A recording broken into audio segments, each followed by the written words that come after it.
Hello everyone, welcome back to P3। और आप देख रहे हैं इस वक्त एनएसएम सीरीज 5A का चैप्टर वाइज एमसीक्यूज प्रिपरेशन। जो लोग म्यूचुअल फंड डिस्ट्रीब्यूटर एग्जामिनेशन का तैयारी कर रहे हैं उनके लिए एक सिंपल गाइड 5 मिनट का होने वाला है।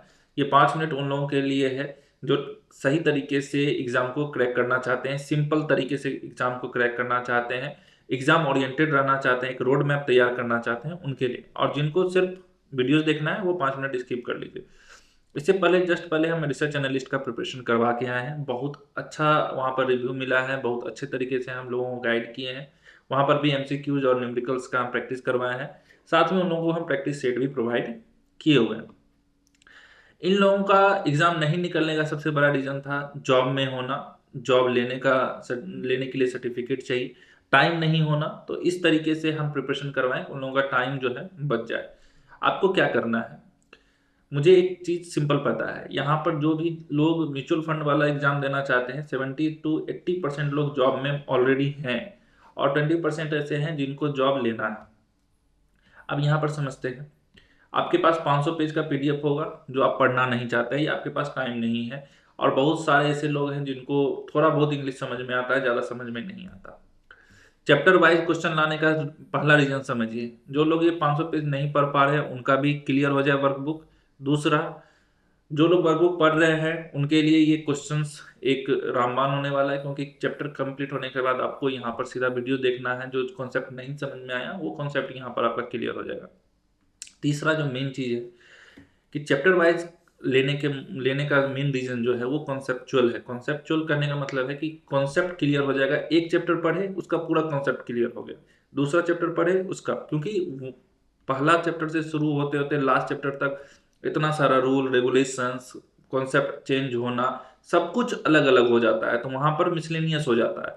तो ये चीज आपको समझना पड़ेगा। दूसरा चीज, एमसीक्यू जो हम आपको 2000 क्वेश्चन प्रोवाइड करने वाले हैं उसको तैयारी कैसे करना है, उसके साथ कैसे तैयारी करना है ये समझिए। पहले सपोज कीजिए 25 क्वेश्चन का एक सेट है, इसमें हम अटेम्प्ट किए और 20 क्वेश्चन हमारा सही हुआ, 5 क्वेश्चन गलत हो गया। ये 5 क्वेश्चन का शॉर्ट नोट तुरंत अपने नोटबुक या कॉपी के पीछे बनाना। शॉर्ट नोट अपने हाथ से बनेगा आपका, ना लैपटॉप पे बनाना है ना मोबाइल पे कुछ लिखना है। बस यहाँ पर ये नहीं कि पढ़ लिए छोड़ दिए, नहीं, शॉर्ट नोट बनाना है। नोटबुक जो भी होगा उसके पीछे लिखना है ये 5 क्वेश्चन गलत है, और इस 5 क्वेश्चन का शॉर्ट नोट जो भी होगा वो लिखना है। अगले मॉर्निंग उठ के उसको पढ़ना है। सपोज कीजिए आज टोटल 100 क्वेश्चन लगाए, आपका 30 क्वेश्चन गलत हो गया। 30 क्वेश्चन का शॉर्ट नोट आज ही तैयार हो जाना चाहिए, नेक्स्ट मॉर्निंग पर शिफ्ट नहीं होगा। नेक्स्ट मॉर्निंग तक में इसको पढ़ के खत्म कर लेना है। यकीन मानिए आपका ये 30 क्वेश्चन फिर कभी गलत होने वाला नहीं है। जिस तरीके से हम प्रिपरेशन किए हैं रिसर्च एनालिस्ट का, इक्विटी एंड डेरिवेटिव का, म्यूचुअल फंड्स का, उस तरीके से हम आपको समझा रहे हैं आपका क्वेश्चन का प्रैक्टिस करना कैसे है। ठीक है, साथ में न्यूमेरिकल्स भी होगा, जो आपका थोड़ा बहुत न्यूमेरिकल्स इसमें पूछा जाता है वो भी हम कवर करेंगे, है ना। तो ये पूरा चैप्टर आपका यहाँ पर कंप्लीट करने वाले हैं। इसके बाद हम न्यूमेरिकल्स का भी प्रैक्टिस हम आपको करवाएंगे। साथ में 2 प्लान के साथ आपके पास ये अवेलेबल होने वाला है। 199 जो 30 डेज वाला है, जिनका प्रिपरेशन हो चुका है और वो सिर्फ आप एग्जाम देने वाले हैं 10 दिन 20 दिन या 30 दिन में, तो वो ये सब्सक्रिप्शन ले सकते हैं। जिनका प्रिपरेशन नहीं हुआ है और 2 महीना 3 महीना का टाइम लिए वो 500 वाला लीजिए, 90 डेज के सब्सक्रिप्शन के साथ आने वाला है। और इस क्वेश्चन का खासियत ये है कि पूरा वर्कबुक कवर है और एग्जाम ओरिएंटेड क्वेश्चन होने वाला है। 2000 प्लस क्वेश्चन, मतलब आप समझ रहे हैं कि कहीं से भी वर्कबुक आपका छूटेगा नहीं। और यहाँ पर आपका एग्जाम भी इजी तरीके से, सिंपल तरीके से निकलने वाला है। सारे क्वेश्चंस के नीचे आपको एक्सप्लेनेशन मिल जाएगा, जिससे आप यहाँ पर समझ सकते हैं। अगर एक्सप्लेनेशन नहीं समझना है तो एक और तरीका है जिस तरीके से हम किए थे। वर्कबुक पे जाना है, कीवर्ड्स को टाइप करना है, कीवर्ड्स के बाद जो भी कंटेंट आएगा उसको वहां पर पढ़ लेना है। यहाँ पर जैसे फाइनेंशियल गोल के बारे में पूछा जा रहा है, which of the following can not be classified as financial goal, तो हमें पता है ना फाइनेंशियल गोल के बारे में पूछा जा रहा है। कहीं पर आपसे रूल रेगुलेशन के बारे में पूछा जाएगा, तो कीवर्ड्स अगर आप समझ लेते हैं एक बार तो आपका क्वेश्चन 70% वहीं क्रैक हो जाएगा। तो स्मार्टली तरीके से इसको ट्रीट करना है, ना ज़्यादा एग्रेसिव होना है ना ज़्यादा डिफेंसिव होना है। एग्रेसिव होने का मतलब क्वेश्चन पढ़े भी नहीं टिक कर दिए, वैसा नहीं करना कि हमको तो आता ही नहीं। क्वेश्चन को अच्छे से पढ़ना है, क्योंकि थोड़ा सा वर्डिंग चेंज हुआ कहानी चेंज हो जाएगा आपका। तो वर्डिंग पे फोकस करना है कि क्या पूछ रहा है, कैसे पूछ रहा है, साइकोलॉजिकल हो सकता है क्वेश्चन, ये सारी चीज़ें, एथिक्स के बारे में हो सकता है। तो कुछ थोड़ा बहुत अपना दिमाग उस पर लगा के रखना है। सेकेंड थिंग, अब ज़्यादा डिफेंसिव, अब पढ़े जा रहे हैं क्वेश्चन में 3 मिनट 4 मिनट 5 मिनट लगा दिए, तो ऐसा नहीं होगा। ये पूरा सीरीज में हम आपको पूरा एक्सप्लेनेशन के साथ चैप्टर कंप्लीट करवाने वाले हैं, तो यहाँ भी आपका डाउट सारा का सारा क्लियर होने वाला है। तो चलिए अब बिना वक्त गवाए शुरू करते हैं। तो चलिए पहला क्वेश्चन के साथ शुरू करते हैं। क्वेश्चन शुरू करने से पहले एक बात, एक्सप्लेनेशन हम पूरा देने वाले हैं, क्वेश्चन लंबा होने वाला है, तो ध्यान से दिमाग लगा के सुनिएगा। जल्दीबाजी है तो कोई बात नहीं, आप नहीं देख सकते हैं वीडियो, लेकिन ध्यान से सुनिएगा तो कॉन्सेप्ट पूरा क्लियर होगा। पहला क्वेश्चन पूछता है the primary reason for investing money is. ये क्वेश्चन पूछ रहा है कि इन्वेस्टमेंट करने का मेन रीजन क्या है, यानी लोग पैसे इन्वेस्ट क्यों करते हैं।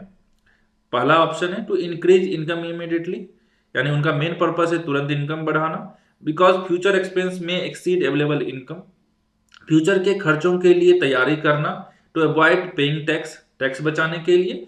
To take advantage of market fluctuations, यानी मार्केट के अप्स एंड डाउन्स का फायदा उठाना। तो पहला ऑप्शन से क्रैक करते हैं और उसको समझते हैं। टू इंक्रीज इनकम इमीडिएटली, ये शॉर्ट टर्म थिंकिंग है, ठीक है। इन्वेस्टमेंट का मेन पर्पस तुरंत इनकम अर्न करना नहीं होता, ये ट्रेडिंग का कॉन्सेप्ट है।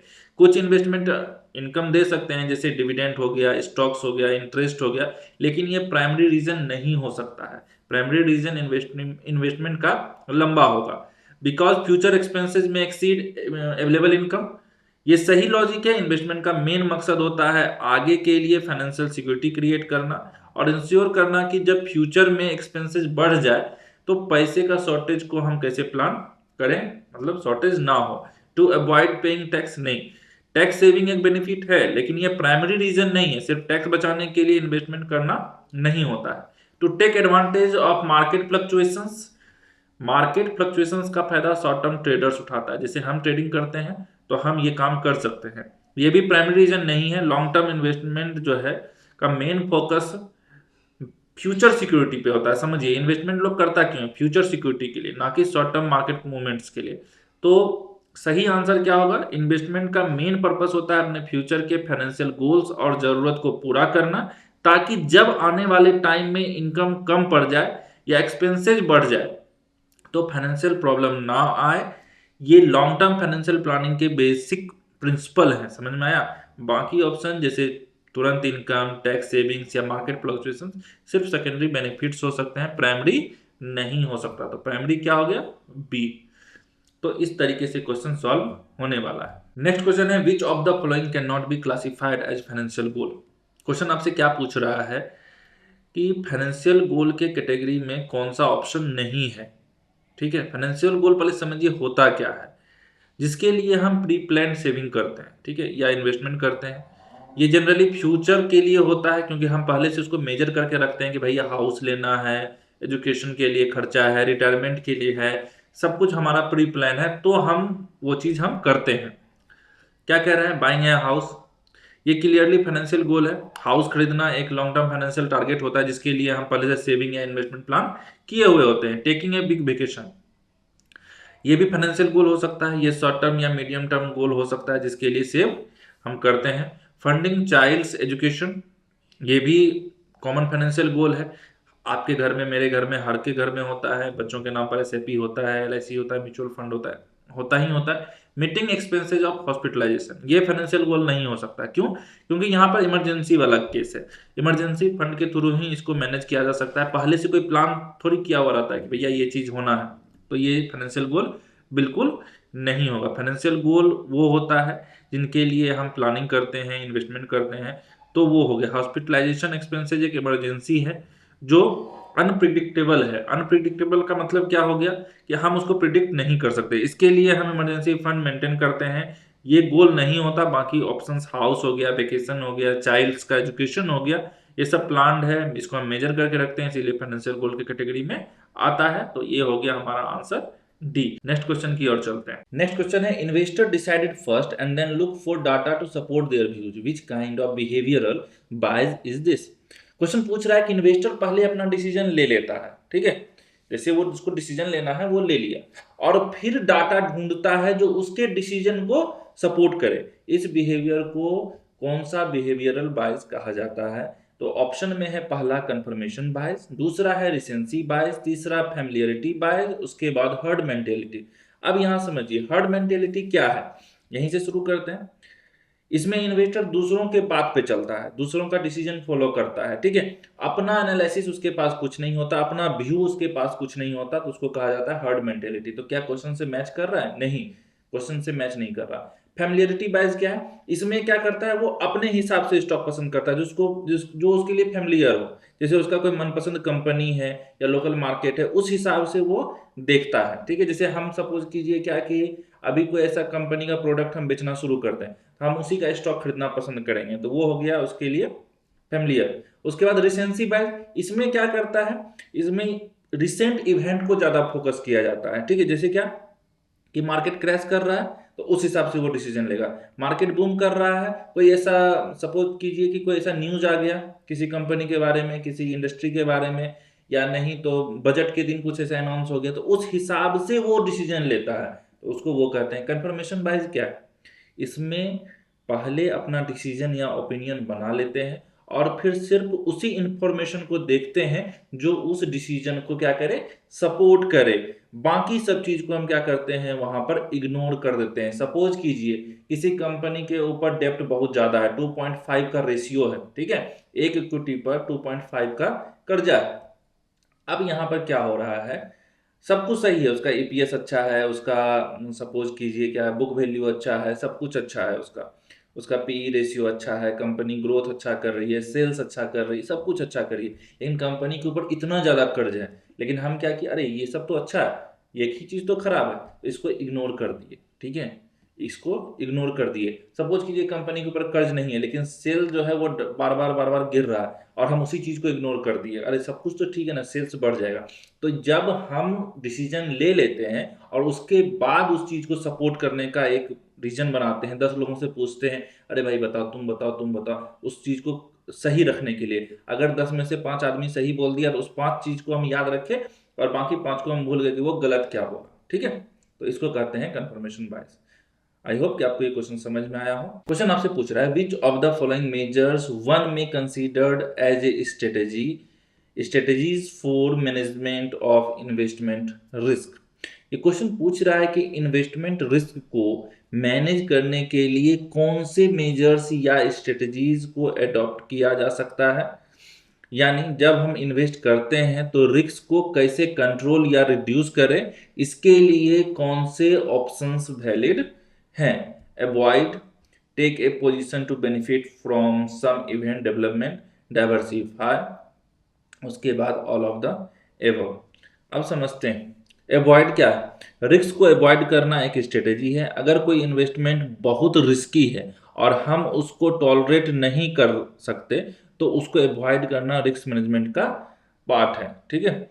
उसके बाद take a position to benefit from some event या डेवलपमेंट।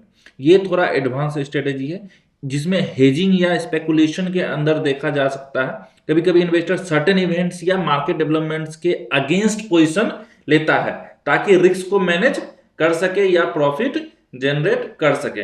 डाइवर्सिफाई में क्या होता है, ये सबसे कॉमन और इफेक्टिव रिस्क मैनेजमेंट स्ट्रेटेजी है। इसमें क्या है, हम लोग भी जब स्टॉक खरीदते हैं तो एक सेक्टर या एक कंपनी के ऊपर पैसा नहीं लगाते, उसको डाइवर्सिफाई कर देते हैं, डिफरेंट एसेट, सेक्टर्स और इंस्ट्रूमेंट्स पर इन्वेस्ट करना, इसी को क्या कहा जाता है, डाइवर्सिफिकेशन कहा जाता है। ताकि लॉस का एरिया में, मतलब कोई एक एरिया में हो रहा तो दूसरा एरिया हमको सपोर्ट करके दे, बैलेंस बना रहे।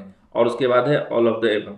तो हमारा जो यहाँ पर सारा ऑप्शन है वो बिल्कुल सही है, हम रिस्क को अवॉइड भी करते हैं, ठीक है। यहाँ पर take a position to benefit from सब इवेंट्स को ध्यान में रखते हैं, डाइवर्सिफिकेशन भी करते हैं, तो ये सारा ऑप्शन हमारा सही है। तो इसका करेक्ट आंसर हो गया डी। नेक्स्ट क्वेश्चन है, the returns on investment without factoring inflation is called.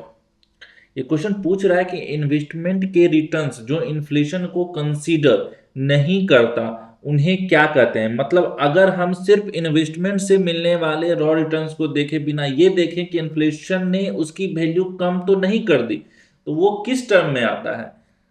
Option है real rate of return, nominal rate of return, interest rate risk, market risk rate.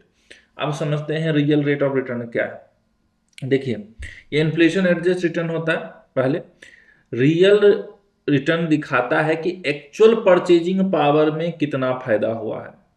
अभी क्वेश्चन में ये तो नहीं पूछा गया है, क्योंकि क्वेश्चन में स्पेशली बोला गया है कि विदाउट फैक्टरिंग इन्फ्लेशन, ठीक है। उसके बाद है नॉमिनल रेट ऑफ रिटर्न, ये रॉ रिटर्न होता है जो इन्वेस्टमेंट से डायरेक्टली मिले, इसमें इन्फ्लेशन इंक्लूड नहीं होता। समझ में आ गया? इसमें इन्फ्लेशन इंक्लूड नहीं होता है, तो यही एग्जैक्टली क्वेश्चन में आपसे पूछा गया है। उसके बाद इंटरेस्ट रेट रिस्क समझ लें। तो देखिए, एक रिस्क का ये टाइप है जो इंटरेस्ट रेट चेंज होने से इन्वेस्टमेंट के वैल्यू में लॉस के चांसेस को डिस्क्राइब करता है, ये रिटर्न का टाइप नहीं है। फिर मार्केट रिस्क रेट, ये भी रिस्क टाइप है जो मार्केट फ्लक्चुएशन से होने वाले पोटेंशियल लॉस को दिखाता है, ये रिटर्न का टाइप नहीं हो सकता। तो नॉमिनल रेट ऑफ रिटर्न क्या होगा, यहाँ पर रिस्क, यहाँ पर रेट रिस्क लिखा हुआ है, यहाँ पर रेट ऑफ रिटर्न लिखा हुआ है, ठीक है। यहाँ रिटर्न्स का बात चल रहा था, आपका यहाँ पर दूसरा हो जाएगा सही आंसर। सही आंसर क्यों हो जाएगा? नॉमिनल रेट ऑफ रिटर्न वो होता है जो इन्वेस्टमेंट पर मिले रॉ रिटर्न को दिखाता है विदाउट एडजस्टिंग फॉर इन्फ्लेशन। अगर इन्फ्लेशन को कंसीडर करेंगे ना तो वो रियल रेट ऑफ रिटर्न होता है जो एक्चुअल परचेजिंग पावर में गेन दिखाता है। और यहाँ पर क्वेश्चन क्या पूछ रहा है स्पेसिफिकली, वो पूछ रहा है विदाउट फैक्टरिंग इन्फ्लेशन, इसीलिए सही आंसर क्या हो जाएगा? नॉमिनल रेट ऑफ रिटर्न आपका यहाँ पर आंसर हो जाएगा। नेक्स्ट क्वेश्चन है which among the following investment avenues does not offer income on regular basis. Question आपसे सिंपल पूछ रहा है कि कौन से इन्वेस्टमेंट एवेन्यू में रेगुलर इनकम नहीं मिलता है, यानी कौन से ऑप्शन में आपको हर मंथ या हर क्वार्टर में फिक्स्ड या एक्सपेक्टेड इनकम नहीं मिल सकता। वो क्या हो सकता है? इंटरेस्ट हो सकता है, डिविडेंड हो सकता है, रेंट हो सकता है, ये सब आपको फिक्स नहीं मिलेगा। पहला रियल इस्टेट। रियल इस्टेट देखिए, अगर प्रॉपर्टी रेंट पर दिए हैं तो रेगुलर रेंटल इनकम मिल सकता है, ठीक है। अगर सेल्फ यूज है तो रेगुलर कैश फ्लोज नहीं है, लेकिन जनरली रियल एस्टेट को हम क्या जानते हैं? इनकम जनरेटिंग एसेट माना जाता है, तो यहाँ पर मिल सकता है अगर आप उसको रेंट पे दिए हुए हैं तो। फिजिकल गोल्ड, गोल्ड खरीदने पर आपको कोई इंटरेस्ट मिलता है क्या? ठीक है, डिविडेंड या रेंट नहीं मिलता है इस पे, ये सिर्फ वैल्यू अप्रिसिएशन के लिए होता है, रेगुलर इनकम जनरेट करने के लिए नहीं होता है। स्टॉक्स क्या है? स्टॉक से डिविडेंड के फॉर्म में इनकम मिल सकता है, डिविडेंड कंपनी के प्रॉफिट के हिसाब से मिलता है जो जनरली क्वार्टरली या ईयरली हो सकता है। उसके बाद है डिवेंचर्स। डिवेंचर्स एक फिक्स्ड इनकम इंस्ट्रूमेंट है जिसमें आपको रेगुलर इंटरेस्ट यहाँ पर मिलता है, तो इसका आंसर क्या हो जाएगा? यहाँ पर नहीं के बारे में बात हो रहा है तो फिजिकल गोल्ड। फिजिकल गोल्ड एक इनकम फ्री इन्वेस्टमेंट है, ठीक है, इसमें कोई इंटरेस्ट, रेंट या डिविडेंड नहीं मिलता है। इसका फायदा सिर्फ प्राइस एप्रिसिएशन में होता है जब आप फ्यूचर में बेचते हैं। बाकी जब आप आज सपोज कीजिए कोई 50,000 में गोल्ड खरीदा है 10 ग्राम, तो उसको आज 1 लाख रुपए में बेच सकता है। तो ऐसा रियल इस्टेट, स्टॉक, डिवेंचर, ये सब रेगुलर इनकम जनरेट करते रहता है, इसीलिए करेक्ट आंसर क्या हो जाएगा हमारा? Physical gold. नेक्स्ट क्वेश्चन है विच amongst the following asset categories can also be purchase for consumption purpose apart from an investment. यहाँ पर क्वेश्चन पर ध्यान दीजिए, क्वेश्चन आपसे पूछ रहा है कौन से एसेट को लोग सिर्फ इन्वेस्टमेंट के लिए नहीं बल्कि कंजम्पशन के लिए भी परचेज कर सकते हैं, यानी एसेट जो यूज भी हो सकता है, सिर्फ फाइनेंशियल गेन के लिए नहीं लिए हैं, हम उसको यूज भी कर सकते हैं। पहला है रियल इस्टेट, दूसरा है स्टॉक्स, बॉन्ड्स, डिवेंचर। अच्छी बात समझते हैं, नीचे से शुरू करते हैं। डिवेंचर, देखिए debenture income generating investment instrument है, कंजम्पशन के लिए यूज नहीं हो सकता। बॉन्ड्स भी सेम है, यहाँ पर फिक्स्ड इनकम इंटरेस्ट आपको मिलता रहता है, इसका कंजम्पशन नहीं कर सकते। स्टॉक्स भी, यहाँ पर आपको डिविडेंड मिल सकता है, कैपिटल एप्रिसिएशन मिल सकता है, लेकिन यहाँ पर कंजम्पशन नहीं होता, इसको हम इन्वेस्टमेंट के लिए यूज करते हैं, ठीक है। रियल इस्टेट, रियल इस्टेट दो तरीके का होता है, एक तो इन्वेस्ट करने के लिए, और अगर इन्वेस्टमेंट का मन नहीं, ठीक है। अब इन्वेस्टमेंट जैसे क्या कि रेंट, कैपिटल एप्रिसिएशन, ये सब मिल सकता है। अगर इन्वेस्टमेंट नहीं कर रहे हैं और सपोज कीजिए हम 5 साल रेंट पे चढ़ाएं और मन हुआ तो हम उसको यूज भी कर सकते हैं, खुद के रहने के लिए भी कर सकते हैं। तो ये चीज़, तो यहाँ कैपिटल एप्रिसिएशन भी मिल सकता है, रेंट भी मिल सकता है, और साथ में हम इसको यूज भी कर सकते हैं। तो यहाँ पर रियल इस्टेट हमारा सही आंसर हो सकता है। तो real estate dual purpose asset है, आप यूज इन्वेस्टमेंट के लिए, रेंट या कैपिटल एप्रिसिएशन के लिए भी कर सकते हैं, खुद रहने के लिए, कंजम्पशन पर्पस के लिए भी यूज कर सकते हैं। बाकी ऑप्शंस स्टॉक, बॉन्ड, डिवेंचर जो है सिर्फ फाइनेंशियल इन्वेस्टमेंट है, इनका कोई कंजम्पशन यूज नहीं है। नेक्स्ट क्वेश्चन है the purchasing power of currency changes on account of which of the following. Question आपसे पूछ रहा है करेंसी की परचेजिंग पावर किस चीज की वजह से चेंज होती है? Asset allocation. Asset allocation investment strategy है जिसमें आप अपने फंड्स को स्टॉक, बॉन्ड्स, गोल्ड ये सब को डिवाइड करते हो, ठीक है। ये करेंसी की परचेजिंग पावर को डायरेक्टली अफेक्ट नहीं कर सकता है। उसके बाद कंपाउंड इंटरेस्ट। कंपाउंड इंटरेस्ट आपके इन्वेस्टमेंट के रिटर्न्स को ग्रो करता है, लेकिन ये करेंसी की रियल वैल्यू को नहीं बदल सकता है, ठीक है। कंपाउंड इंटरेस्ट आप सुने होंगे। इन्फ्लेशन। इन्फ्लेशन का मतलब है प्राइस का ओवरऑल लेवल इंक्रीज होना। जब इन्फ्लेशन होता है तो सेम अमाउंट ऑफ मनी में कम सामान खरीदा जा सकता है, यानी परचेजिंग पावर रिड्यूस होता है। तो यहाँ पर यही सेम चीज़ है कि परचेजिंग पावर जो है करेंसी का रिड्यूस हो जाना, तो यहाँ पर इन्फ्लेशन हो गया। उसके बाद डाइवर्सिफिकेशन।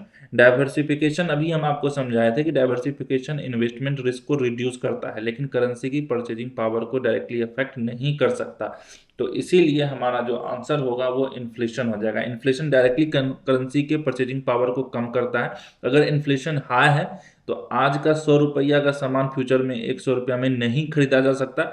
बाकी सारा ऑप्शन जो है asset allocation, compound interest, diversification, investment strategy या रिटर्न को अफेक्ट करता है, लेकिन करेंसी वैल्यू को नहीं कर सकता। तो यहाँ पर इन्फ्लेशन हमारा आंसर हो जाएगा। नेक्स्ट क्वेश्चन है what is the real rate of return. Real rate of return क्या होता है, मतलब आपके इन्वेस्टमेंट पर एक्चुअल परचेजिंग पावर में कितना गेन हुआ है जब इन्फ्लेशन को कंसीडर किया जाए, ठीक है।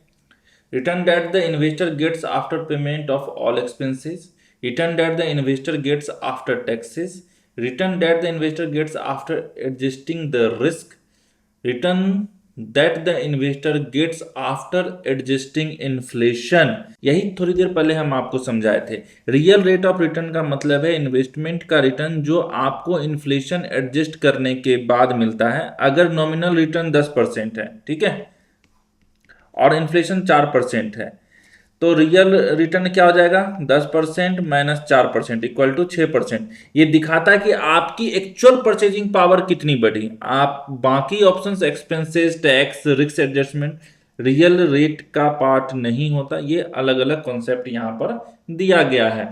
तो यहाँ पर अभी हम यही बताए थे real rate of return investor gets after adjusting inflation. देखिए उस क्वेश्चन में दूसरे तरीके से पूछा था, इस क्वेश्चन में दूसरे तरीके से पूछा है, तो वर्डिंग चेंज हो सकता है। लेकिन आप अगर रियल रेट ऑफ रिटर्न कैसे होता है भैया, तो उसमें एडजस्ट होता है क्या, इन्फ्लेशन, बस इतना सा याद रखना है। क्वेश्चन आपका सॉल्व, किसी भी तरीके से पूछेगा आपका सॉल्व हो जाएगा, है ना। तो चलिए अगला क्वेश्चन समझते हैं। नेक्स्ट क्वेश्चन है when the interest rate in the economy increases, ठीक है, the price of existing bonds. Question पूछ रहा है कि जब इकोनॉमी में इंटरेस्ट रेट बढ़ता है तो एग्जिस्टिंग बॉन्ड्स की प्राइस क्या होती है, यानी अगर नए बॉन्ड्स हायर इंटरेस्ट यानी कूपन ऑफर कर रहा है तो पुराने बॉन्ड्स का मार्केट वैल्यू कैसे रिएक्ट करता है, पहले समझते हैं। देखिए दोनों में इनवर्स रिलेशन होता है, ठीक है। कैसे, बॉन्ड का fixed coupon rate market interest rate के अगेंस्ट कंपीट करता है। अगर नया बॉन्ड्स ज्यादा इंटरेस्ट रेट दे रहा है, अगर नया बॉन्ड्स जो है सपोज कीजिए पुराना 6% है और ये अब 8% दे रहा है, ठीक है, तो पुराना बॉन्ड्स कम अट्रैक्टिव हो जाता है, इसीलिए इन्वेस्टर उन्हें सस्ती प्राइस पर खरीदना चाहेंगे। इसीलिए इंटरेस्ट रेट इंक्रीज होने पर एग्जिस्टिंग बॉन्ड्स की प्राइस क्या होती है, गिरती है। तो सही आंसर क्या हो जाएगा, डिक्रीज। जो सही है, जब इंटरेस्ट रेट इंक्रीज होता है तो एग्जिस्टिंग बॉन्ड्स का फिक्स्ड कूपन कम अट्रैक्टिव हो जाता है, इसीलिए उनकी प्राइस डिक्रीज हो जाती है। ये बॉन्ड मार्केट का फंडामेंटल रूल है कि इंटरेस्ट रेट देखिए ये याद रखिएगा ना, तो कोई क्वेश्चन गलत नहीं होगा। इंटरेस्ट रेट बढ़ा, यहाँ पर इंटरेस्ट रेट घटा, दोनों चीज बता देते हैं। तो इसका असर क्या होगा, इंटरेस्ट रेट बढ़ा तो बॉन्ड प्राइस क्या हो जाएगा, बॉन्ड प्राइस गिर जाएगा, और अगर इंटरेस्ट रेट गिरा तो बॉन्ड प्राइस क्या हो जाएगा, बढ़ जाएगा। इनवर्स रिलेशन है, बस इतना सा याद रखिए कि दोनों के बीच में इनवर्स रिलेशन है, तो क्वेश्चन ऑटोमेटिकली सॉल्व हो जाएगा। चलिए नेक्स्ट क्वेश्चन की ओर बढ़ते हैं। नेक्स्ट क्वेश्चन है the percentage target is also called as the. Question पूछ रहा है कि इन्वेस्टमेंट में जो परसेंटेज टारगेट रखा जाता है, जैसे इक्विटी 60%, डेप्ट हो गया 30%, गोल्ड हो गया 10%, उसे क्या कहते हैं, यानी एसेट एलोकेशन के कॉन्टेक्स्ट में टारगेट परसेंटेज का क्या नाम है, strategic asset allocation, tactical asset allocation, rebalancing, both A and B. Rebalancing क्या है, रीबैलेंसिंग का मतलब है एक्चुअल एलोकेशन को वापस टारगेट एलोकेशन के लेवल पर लाना, जब मार्केट मूवमेंट्स की वजह से परसेंटेज चेंज हो जाए। ये परसेंटेज टारगेट का नाम नहीं है, ये एक प्रोसेस है, समझ में आया। Tactical asset allocation, tactical allocation में शॉर्ट टर्म एडजस्टमेंट किया जाता है मार्केट कंडीशंस के हिसाब से। ये फिक्स्ड टारगेट परसेंटेज नहीं होता है बल्कि टेम्पोररी चेंजेज हो सकता है। उसके बाद स्ट्रेटेजिक एसेट एलोकेशन। देखिए स्ट्रेटेजिक एसेट एलोकेशन में लॉन्ग टर्म परसेंटेज फिक्स किया जा सकता है, ठीक है, और किया जाता है जो इन्वेस्टर के रिस्क प्रोफाइल और फाइनेंशियल गोल्स के हिसाब से सेट होता है। तो परसेंटेज टारगेट देखिए समझिए कि लॉन्ग टर्म एलोकेशन गोल है जो स्ट्रेटेजिक एसेट एलोकेशन में सेट किया जाता है। जैसे इक्विटी हम ले लिए, कुछ डेप्ट ले लिए, गोल्ड ले लिए 60%, 30, 10% ऐसे करके, ये इन्वेस्टर के रिस्क प्रोफाइल और फाइनेंशियल गोल्स के हिसाब से डिसाइड होता है। तो यहाँ पर हमारा सही आंसर क्या हो जाएगा, यहाँ पर स्ट्रेटेजिक एसेट एलोकेशन। क्यों? क्योंकि टेक्टिकल जो है वो टेम्पोररी एडजस्टमेंट होता है और रिबैलेंसिंग एक प्रोसेस है टारगेट पर वापस आने का, तो इसीलिए strategic asset allocation. I hope कि आपको क्वेश्चन समझ में आ रहा हो। आप हाफ वीडियो देख चुके हैं तो कमेंट बॉक्स में जरूर बताइए कि आपको वीडियो कैसा लग रहा है ना, आपको समझ में आ रहा है। ये फर्स्ट वीडियो है, अगर आपको समझ में आएगा तो नेक्स्ट वीडियोज भी इसी तरीके से हम बनाने का कोशिश करेंगे। नेक्स्ट क्वेश्चन है, if the interest rate move down the price of the bond would have moved. Question आपसे पूछ रहा है कि जब इंटरेस्ट रेट गिरता है तो बॉन्ड की प्राइस क्या होती है, यानी इंटरेस्ट रेट और बॉन्ड प्राइस का इन्वर्स रिलेशनशिप क्या होता है। अभी हम आपको बताए थे कि इंटरेस्ट रेट अगर बढ़ा तो बॉन्ड का प्राइस क्या होगा, गिर जाएगा, और अगर इंटरेस्ट रेट घटा तो क्या होगा, बॉन्ड का प्राइस बढ़ जाएगा। यहाँ बोल रहा है if the interest rate moved down होगा, यानी ये वाला केस होगा तो यहाँ पर बॉन्ड का प्राइस क्या हो जाएगा, बढ़ जाएगा। तो यहाँ पर अप होगा क्या आंसर, जी यहाँ पर अप होगा आंसर। देखिए एक क्वेश्चन हम आपको अच्छे से समझाएं तो अब वर्डिंग चेंज हो जाएगा, ठीक है, वर्डिंग चेंज होगा लेकिन हमारा कॉन्सेप्ट थोड़ी चेंज हो जाएगा, पूछने का तरीका बदल सकता है। तो वहां पर वर्डिंग चेंज होते जाएगा, आपको समझना है कि अच्छा पूछ क्या रहा है, ये बारे में पूछ रहा है तो उसको तुरंत वहां पर कैप्चर करना है। आपको क्वेश्चन को क्रैक करने का कोशिश किया कीजिए, ठीक है। नेक्स्ट क्वेश्चन की ओर बढ़ते हैं आगे और जानते हैं कि क्या कह रहा है वो। Which allocation gives an opportunity to take advantage of market fluctuations? ये क्वेश्चन पूछ रहा है कि कौन सा एसेट एलोकेशन टाइप इन्वेस्टर को शॉर्ट टर्म मार्केट मूवमेंट्स का फायदा उठाने का मौका देता है, यानी मार्केट के अप्स एंड डाउन्स के बेसिस पर टेम्पोरली अपनी इन्वेस्टमेंट को एडजस्ट करना कौन से एलोकेशन के अंदर आता है, ठीक है। Strategic asset allocation, tactical asset allocation, उसके बाद है both A and B, none of the above. अभी हम आपको थोड़ा देर पहले बताए थे कि जो स्ट्रेटेजिक एसेट एलोकेशन है वो क्या कहता है, लॉन्ग टर्म स्ट्रेटेजी बनाने में मदद करता है। जो टेक्टिकल है वो क्या करता है, शॉर्ट टर्म बनाने में मदद करता है। यहाँ पर गिव्स एन अपॉर्चुनिटी का बात चल रहा है, ठीक है, to take an advantage of a market fluctuations. और मार्केट फ्लक्चुएशंस कब होता है, जब शॉर्ट टर्म का बात चल रहा हो, जब हम मार्केट के फ्लक्चुएशंस को कैच करके मतलब फ्यूचर शॉर्ट कर सकते हैं, बाय कर सकते हैं, ये तमाम चीजें, ठीक है। तो यहाँ पर शॉर्ट टर्म होगा तो शॉर्ट टर्म किसके लिए यूज होता है, टेक्टिकल। हमेशा याद रखिए लॉन्ग टर्म किसके लिए हो जाएगा, स्ट्रेटेजिक। और शॉर्ट टर्म फ्लक्चुएशंस का बात चल रहा है, मतलब मार्केट फ्लक्चुएशंस का बात। मार्केट फ्लक्चुएशंस कब करता है, शॉर्ट टर्म में करता है ना, क्योंकि इन्वेस्टमेंट में तो ये ऐसे चलेगा। मार्केट फ्लक्चुएशंस अगर होगा तो फटाक से ऐसे हो जाएगा, तो इसका जो हम फायदा उठाएंगे वो शॉर्ट टर्म हो जाएगा। तो इसीलिए टेक्टिकल एसेट एलोकेशन का मेन पर्पस है शॉर्ट टर्म मार्केट अपॉर्चुनिटीज का फायदा उठाना। नेक्स्ट क्वेश्चन है, which statement about financial goals is most accurate. Question आपसे पूछ रहा है कि फाइनेंशियल गोल्स के बारे में कौन सा स्टेटमेंट सबसे सही है, ठीक है। ऑप्शन समझते हैं। Financial goals are only about wealth creation. देखिए फाइनेंशियल गोल्स सिर्फ वेल्थ क्रिएशन के लिए नहीं हो सकता है। फाइनेंशियल गोल्स जो है ये लाइफ इवेंट्स नीड्स को कवर करता है, जैसे एजुकेशन हो गया, मैरिज हो गया, रिटायरमेंट हो गया, ठीक है, उसके लिए। Financial goals can include both essential and desirable life events. ये थोड़ा सही लग रहा है। रीजन क्या है कि एसेंशियल लाइफ नीड्स जैसे इमरजेंसी फंड हो गया, हेल्थ हो गया, एजुकेशन हो गया, ये सब और जो डिजायरेबल है, एसेंशियल में ये आ गया, डिजायरेबल में क्या हो गया, हमको कहीं घूमना है, गाड़ी लेना है, वेकेशन है, तो ये सब उसको कवर करेगा। Financial goals never change one set. अब यहाँ पर समझिए फाइनेंशियल गोल्स चेंज हो सकता है, जैसे लाइफ स्टेज, इनकम, रिस्पॉन्सिबिलिटी, ये मार्केट कंडीशन के हिसाब से हम अपना ऊपर नीचे कर सकते हैं। अगर इनकम कम हो गया तो कहाँ से हम कर पाएंगे सेविंग। तो वो भी समझना है। Financial goals exclude family responsibility, ये गलत है। फैमिली रिस्पॉन्सिबिलिटी जैसे बच्चों की एजुकेशन, पेरेंट्स की केयर या हाउस होल्ड एक्सपेंसेस भी फाइनेंशियल गोल्स का पार्ट हो सकता है। फैमिली रिस्पॉन्सिबिलिटीज तो है, तो ये जो चीज़ है आपको समझने में मदद करेगा कि क्या है। तो सेकेंड जो आंसर है वो हमारा क्या बोला, एसेंशियल भी है और डिजायरेबल भी है, तो दोनों के लिए हम फाइनेंशियल गोल यहाँ पर रखते हैं, तो हमारा आंसर बी हो गया। नेक्स्ट क्वेश्चन है the increase in the future cost of a financial goal such as education और health care is called. Question आपसे सिंपल पूछ रहा है कि फ्यूचर में फाइनेंशियल गोल्स के कॉस्ट में जो इंक्रीज होता है उसे क्या कहते हैं। सपोज कीजिए एजुकेशन पे हम 5 लाख रुपए इन्वेस्ट कर रहे थे, ठीक है, हम 5 लाख रुपए इन्वेस्ट कर रहे थे, अब हम 6 लाख करने लगे, तो ये जो इंक्रीज हुआ है उसको हम क्या कहते हैं।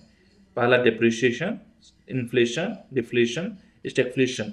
अब यहाँ पर समझिए डिप्रिसिएशन क्या होता है, ये मशीनरी वगैरह पर लगता है, जिस मतलब एसेट की वैल्यू के टाइम के साथ जो वैल्यू गिरता है उसका हम जब डिप्रिसिएशन करते हैं तो उस टर्म को हम डिप्रिसिएशन करते हैं। यहाँ पर ये डिक्रीज होता है, ठीक है। इन्फ्लेशन, इन्फ्लेशन कब होता है, जब जनरल प्राइस लेवल में टाइम के साथ जो है इंक्रीज हो जाए, ठीक है, जैसे गुड्स एंड सर्विस का कॉस्ट बढ़ता है, ये थोड़ा बहुत आपका क्वेश्चन से मैच कर जाएगा। डिफ्लेशन, डिफ्लेशन का मतलब होता है ओवरऑल प्राइस लेवल डिक्रीज हो जाना, जो कॉस्ट कम करता है, तो ये इसके अपोजिट है। समझ में आ रहा है। स्टैग्फ्लेशन क्या है, स्टैग्फ्लेशन एक इकोनॉमिक कंडीशन है जिसमें इन्फ्लेशन हाई और इकोनॉमिक ग्रोथ लो होता है। ये क्वेश्चन में रिलेवेंट नहीं मैच कर पाएगा यहाँ पर, तो यहाँ पर इन्फ्लेशन है। फाइनेंशियल गोल का फ्यूचर कॉस्ट टाइम के साथ बढ़ जाता है ड्यू टू इन्फ्लेशन। अगर आज का 5 लाख एजुकेशन का कॉस्ट है और एवरेज इन्फ्लेशन 6% होता है, तो कुछ साल में ये कॉस्ट बढ़ के 6 लाख या उससे ज़्यादा हो सकता है। इसीलिए फ्यूचर प्लानिंग में इन्फ्लेशन एडजस्ट करके गोल्स का टारगेट सेट करना जरूरी है। तो यहाँ पर आपको समझ में आएगा इन्फ्लेशन। इन्फ्लेशन क्या है ना कि हर साल 6% से बढ़ता है एवरेज। अगर आप देखिएगा तो अगर आप 2 लाख रुपया आज देख रहे हैं तो आगे चल के 2 लाख का 2 लाख वैल्यू नहीं हो जाएगा, टाइम के साथ इसका वैल्यू गिर जाएगा। तो ये भी चीज़ें आपको समझना पड़ेगा। जैसे 10 रुपया में पहले अगर आपको आज से 10 साल पहले 5 साल पहले 1 केजी आटा मिल जाता था, तो आज नहीं मिलता। आज वो उसका कीमत 40 रुपया 50 रुपया ऐसे हो गया। तो उस टाइम के साथ क्या हुआ, वैल्यू बढ़ गया चीज़ों का, प्राइस का वैल्यू गिर गया। तो इसका आंसर आपका इन्फ्लेशन हो गया। नेक्स्ट क्वेश्चन है which of the following statement about pull approach is true. Pull approach के बारे में कौन सा स्टेटमेंट सही है। समझिए पुल अप्रोच होता क्या। देखिए पुल अप्रोच जो है एक इन्वेस्टमेंट प्लानिंग मेथड है जिसमें सारे इन्वेस्टमेंट को एक ही पूल में रखा जाता है और स्पेसिफिक गोल्स के हिसाब से अलग अलग एलोकेशन नहीं होता है, ठीक है। ऑप्शन क्या बोल रहा है, it clearly defines the time horizon of investment.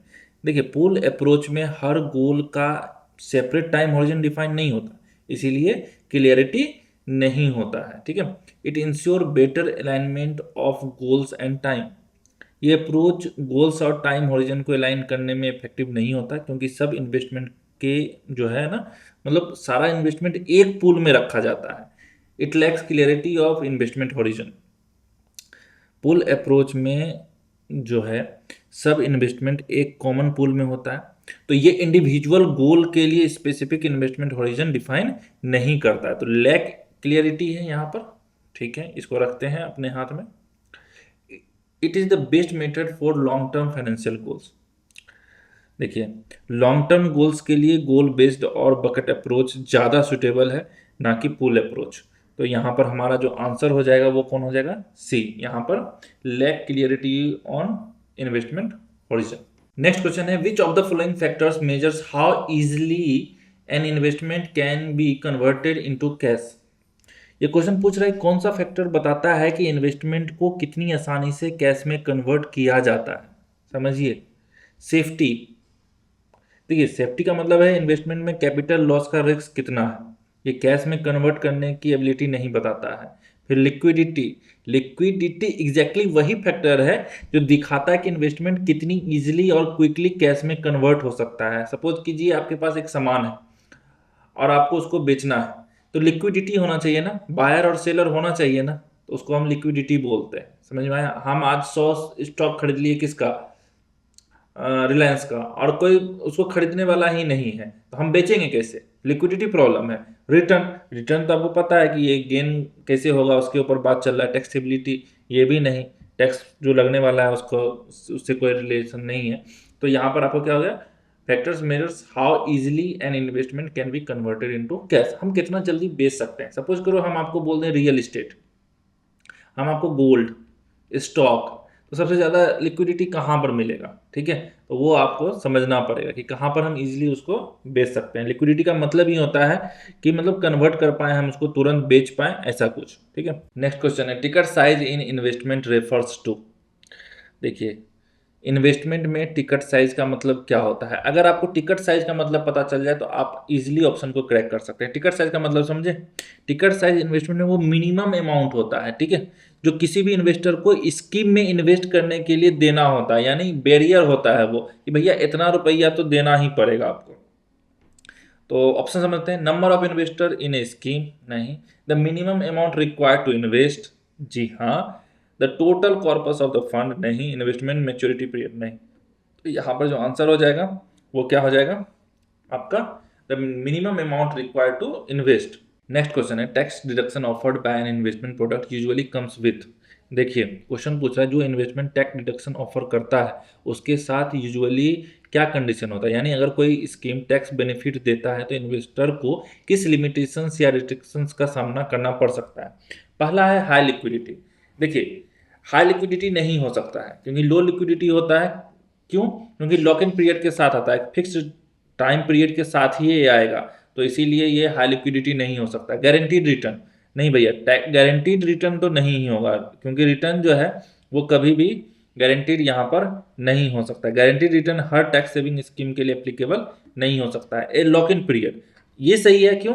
अभी हम आपको बताया कि लॉक इन पीरियड के साथ आता है, ठीक है, जैसे ELSS हो गया, ठीक है, आपका PPF हो गया, FD हो गया, लॉक इन पीरियड के साथ आता है ताकि इन्वेस्टर अपनी इन्वेस्टमेंट को एक मिनिमम ड्यूरेशन तक होल्ड कर पाए। नो रिस्क, ये भी गलत है। टैक्स बेनिफिट इन्वेस्टमेंट में रिस्क हो सकता है, स्पेशली आपका इक्विटी लिंक्ड अगर इंस्ट्रूमेंट है तो यहाँ पर आपको समझ में आ गया कि टैक्स सेविंग इन्वेस्टमेंट को डिजाइन किया जाता है लॉन्ग टर्म सेविंग्स के लिए, इसलिए उनके साथ मैंडेटरी लॉक इन पीरियड होता है। समझ में आया?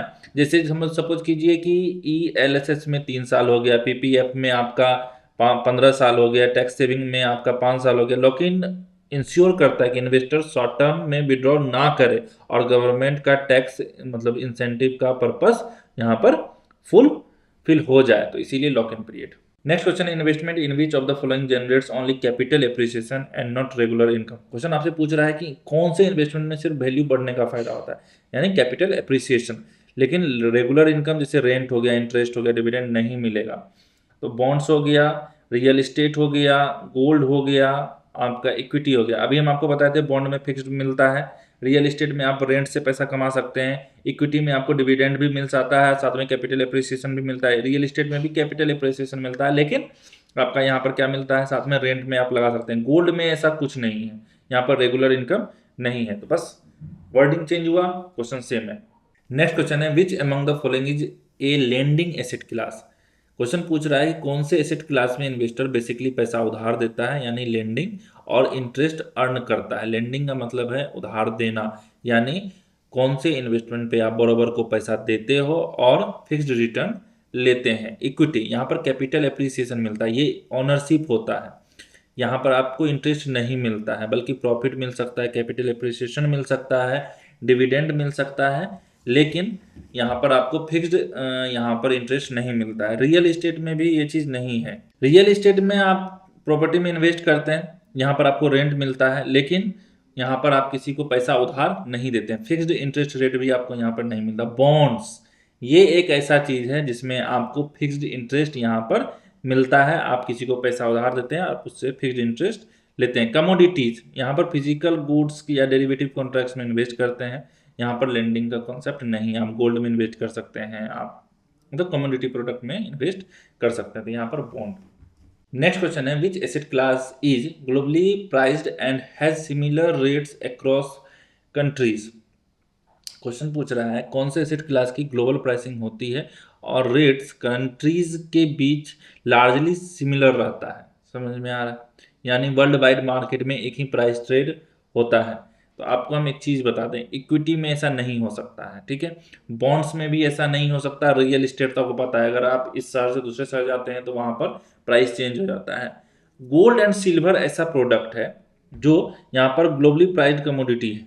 इंटरनेशनल मार्केट में उनके रेट्स लार्जली सेम होते हैं और इन्वेस्टर हर कंट्री में ऑलमोस्ट सेम प्राइस पे इसको ट्रेड कर सकता है। तो यहाँ पर आंसर हो जाएगा गोल्ड एंड सिल्वर। यहाँ पर ये लाइन याद रखिएगा, ग्लोबली। नेक्स्ट क्वेश्चन है, in which asset class does an investor become a part owner of a business. Question पूछ रहा है कि कौन से एसेट क्लास में इन्वेस्ट करने पर इन्वेस्टर कंपनी का पार्ट ओनर बन जाता है। ठीक है, फिक्स डिपॉजिट, फिक्स डिपॉजिट में तो आप पैसा बैंक में जमा करते हैं, पैसा उधार देते हैं, उस पर फिक्स इंटरेस्ट मिलता है। बॉन्ड्स, बॉन्ड्स अभी हम आपको समझाया कि पैसा यहाँ पर क्या है, बॉन्ड्स में आप बॉरोवर को पैसा उधार देते हैं और फिक्स इंटरेस्ट लेते हैं, ऑनरशिप यहाँ पर नहीं मिलता है। गोल्ड, गोल्ड में भी आपको यहाँ पर ऑनरशिप नहीं मिलता। आप फिजिकल कमोडिटी में इन्वेस्ट करते हैं, ऑनरशिप किसी बिजनेस का नहीं होता है। इक्विटी शेयर्स, इक्विटी शेयर्स को समझिए, इक्विटी शेयर्स में आप कंपनी के पार्ट ओनर बन जाते हैं, आपका प्रॉफिट में हिस्सा, डिविडेंड और वोटिंग राइट सब मिलता है यहाँ पर, तो इसीलिए आप यहाँ पर इक्विटी शेयर्स को यहाँ पर टिक कर सकते हैं। नेक्स्ट क्वेश्चन है, liquidity risk arise when. Liquidity risk कब एराइज होता है, यानी वो सिचुएशन जब इन्वेस्टर को अपने इन्वेस्टमेंट तुरंत कैश में कन्वर्ट करने में प्रॉब्लम हो या लॉस फेसेस करना पड़ सकता है यहाँ पर। तो कौन सा यहाँ पर मैच करेगा, investment can not be sold quickly without loss of value. देखिए पहला ही यहाँ पर सही बोल रहा है, क्योंकि लिक्विडिटी रिस्क एग्जैक्टली ये होता है, एसेट को जल्दी कैश में कन्वर्ट करना मुश्किल हो या वैल्यू कम हो जाए। जैसे सपोज कीजिए आपके पास एक जमीन का प्लॉट है, आपको उसको बेचना है, सपोज कीजिए आप 10 लाख रखे हैं लेकिन खरीदार नहीं है, तो वैल्यू घट जाएगा, 8 लाख में भी आपको बेचना पड़ सकता है। तो यहाँ पर ये चीज़ होगा, तो पहला यहाँ पर आंसर सही है। दूसरा भी देख लेते हैं, इन्वेस्टमेंट गिव्स लो रिटर्न। यहाँ रिटर्न का बात चल रहा है, यानी अगर कोई आप प्रोडक्ट लिए हैं वो कैसा परफॉर्म कर रहा है। बोरोवर्स फेल्स टू रिपे, ये क्रेडिट रिस्क है, जब बोरोवर अपना डेप्ट रिपे नहीं करता। मार्केट प्राइस फ्लक्चुएट, ये तो मार्केट रिस्क हो गया, यानी प्राइस मूवमेंट्स की वजह से वैल्यू चेंज होता है। लिक्विडिटी रिस्क डायरेक्टली नहीं है। तो लिक्विडिटी रिस्क तब एराइज होता है जब इन्वेस्टर को एसेट तुरंत जो है कैश में कन्वर्ट करना हो और उस एसेट का मार्केट वैल्यू कम हो जाए। तो यहाँ पर आपका ए हो जाएगा आंसर। नेक्स्ट क्वेश्चन है, which of the following investment is least liquid. ये क्वेश्चन पूछ रहा है कौन सा इन्वेस्टमेंट सबसे कम लिक्विड है, यानी जिसे तुरंत कैश में कन्वर्ट करना सबसे मुश्किल है। Listed equity shares, bank fixed deposit, real estate, liquid mutual fund. आप एक बात बताइए, यहाँ पर लिक्विड लिस्टेड इक्विटी शेयर्स है, आप तुरंत यहाँ पर बेच सकते हैं, कोई दिक्कत नहीं है। आप जाइए, आप उसको बेचना है, तुरंत कैश में कन्वर्ट हो जाता है, कोई दिक्कत नहीं है। यहाँ पर हाईली लिक्विडिटी ये होता है, बेसिकली आपके पास रिलायंस का 100 शेयर है, आपको बेचना है तुरंत बिक जाएगा। बैंक फिक्स डिपॉजिट, एफडी का लिक्विडिटी मॉडरेट है, अर्लियर विड्रॉल पॉसिबल है लेकिन पेनल्टी यहाँ पर लग सकता है आपको। फिर आता है real estate, real estate least liquidity asset है, प्रॉपर्टी बेचने में टाइम लगता है और ट्रांजैक्शन कॉस्ट यहाँ पर हाई होता है। Liquid mutual fund, liquid funds highly liquid होता है, सेम डे या नेक्स्ट डे आपको यहाँ पर कैश मिल जाता है। तो जब यहाँ लिक्विड म्यूचुअल फंड लिखा हुआ है तब तो कोई बात ही नहीं है।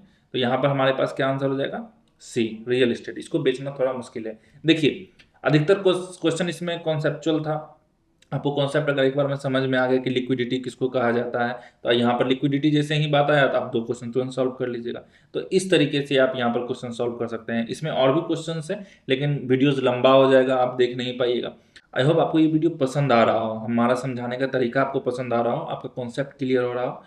वीडियो लंबा होने के कारण हम यहाँ पर और क्वेश्चन सॉल्व नहीं कर रहे, लेकिन अगर आपका रिव्यू अच्छा हुआ, आप नीचे कमेंट करके बताइए कि आपको और क्वेश्चन सॉल्व करवाने हैं। आप लंबा वीडियो देख सकते हैं, 1 घंटे का, 1.5 घंटे का वीडियो देख सकते हैं हमारे साथ, आप यहाँ पर बैठ के देख सकते हैं एक साथ। तो हम जरूर सॉल्व करेंगे आगे, कमेंट बॉक्स में जरूर बताइए। नहीं तो हम 25-25 क्वेश्चन का हम यहाँ पर सेट रखेंगे और नीचे में आपको ये PDF डाल देंगे जिससे आप सॉल्व करते रहो, ठीक है।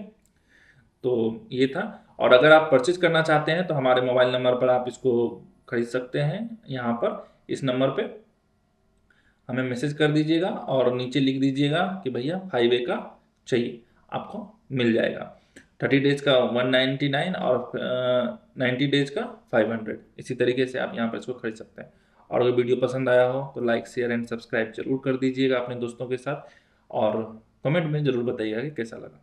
मिलते हैं अगले वीडियो में।